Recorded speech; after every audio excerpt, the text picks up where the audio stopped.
the misconception that people don't read really frustrates me. I think I get this sometimes in person when I tell people who don't read a ton that I'm a books reporter, and they're like, "Oh, I mean, I got it when I entered journalism, and people were like, print journalism is dying and everything." But now as a books reporter, they're like, "Oh, do people even read anymore?" And I mean, I would argue that books are really having such a big moment with like a Big moment. younger generation. Yeah, and so it does frustrate me when people don't see the value of book journalism when there is, there's just so much to go into, and there are not that many outlets that have dedicated book sections, and we even didn't have a books reporter for like 2.5 years before I came on board. So it's getting people to take books journalism seriously, and getting people to to take readers seriously, and show how they're really. I'm endlessly fascinated at the fact that like book influencers are such tastemakers of an entire industry, and how you can go from being like just a reader who's really passionate about a certain genre of books to being someone that's like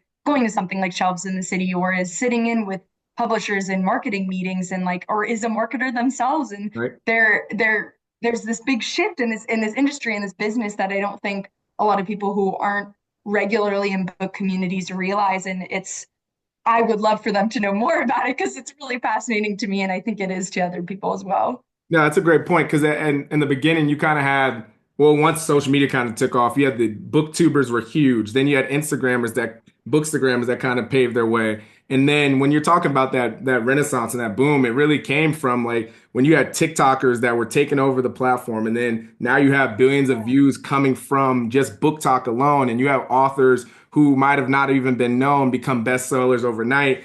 And a lot of people that have, for so long, kind of to your point, in person, we're like, oh, people still read books. It's like, well, now the next year, like the next generations of books are going to be taken care of because you have a huge Gen Z population that loves going to the stores and all the things that we're talking about when it comes to midnight releases and everything.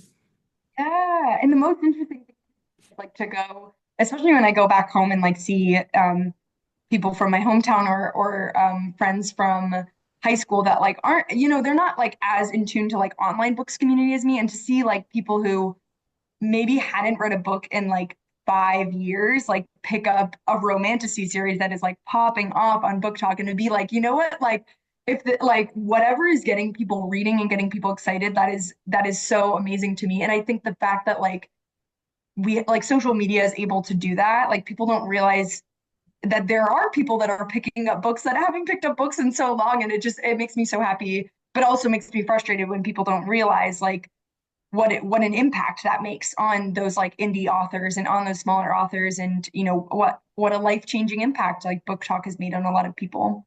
Yeah, and even to that, because you're talking about kind of some stuff being too niche. Like, what's like a book world story that you'd love to cover but haven't had the chance to? Because I think about something like even like you mentioned earlier, like a Shelves in the City, where it is a major moment for creators to have Yeah. that to be presented in that way, and the amount of creators that got a chance to go on a brand trip. I'm curious to how like even though it's very niche to the community, I think it's big for books. So I'm just interested how you kind of have to Yeah. decipher those things. That is like the big debate, and internally and externally, is what is too niche to cover. And it's something that I'm constantly like changing my mind about, and changing my standard about. And I think that's the big learning curve, but it's been really great. I think I love any kind of like immersion journalism, so I would love to do something and like go to like a conference, or a literary festival like that. I'm hoping to get to do one of those this year. I think also like because my big love in journalism is like features. There's just so many authors that I want to interview and like step into their world for a little bit. And I have when I started in this role, my editor had me come up with like a bucket list of authors I really wanted to chat with, and I've been so lucky to check some of those off. But so I have so many that I would love to talk to, and so many bucket list authors that I'm hoping to talk to next year. And I am hoping that people are ready to hear those too, and read long form feature articles, which are something that I love to read. But we're constantly in a battle with short form video content of getting people off platform and getting people to read longer content. Yeah, I'm also curious because you have a background in like SEO and all that too. Like when it comes to thinking about some of those kind of book, writing about a couple stories, you might see high volume, high search volume, but not enough Yeah. articles about. I'm curious how you think about that when it comes to like also thinking about what to write for any coming up piece.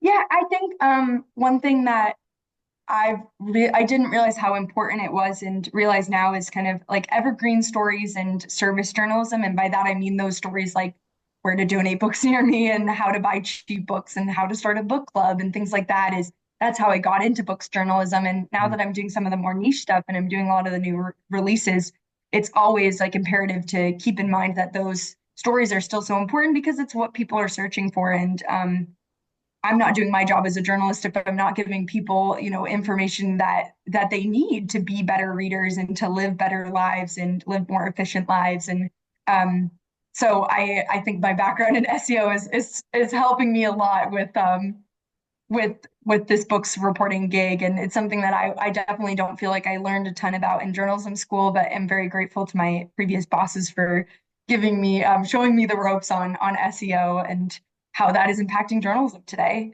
If you enjoyed that clip, make sure you head over to www.bookupapp.com to download our app so you can connect with your favorite bookish content creators, start conversations, and start your own book club.